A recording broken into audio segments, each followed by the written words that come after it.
sangat ramai. Contoh dulu ada 1000 tukang. Ni contoh je. Makin lama tinggal 500 orang. Lama-lama tinggal 300.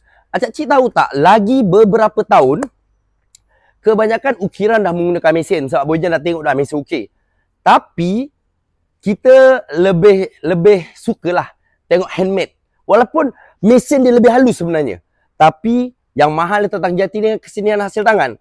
Sebab tu macam Boy Jan cakap, andai kata acik-acik ada jumpa meja macam ni. Okay, jumpa yang macam Boy Jan tunjuk dia papan cantum dulu, lepas tu diukir, acik-acik simpan lah. Percayalah Boy Jan cakap, dia akan highest price kejap lagi. Dia naik. Sebab, salah satu macam Boy Jan cakap, daripada 1000, tinggal 500, tinggal 300, dia tinggal 100. Sebab kalau acik perasan, okay, acik perasan, sekarang banyak dekat dunia ni, minimalis style yang ukiran dia kurang. Walhal kalau ada ukiran sekarang pun ukiran dia tak halus. Bedal-bedal orang cakap macam ni.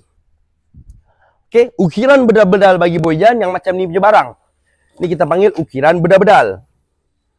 Ukiran yang kurang ada keseniannya. Sebab tu, kalau tengok ada barang second hand, bingkai ke, perabot ke, ataupun dekat rumah acik tu, ada lukisan, woi, luar. Sikit.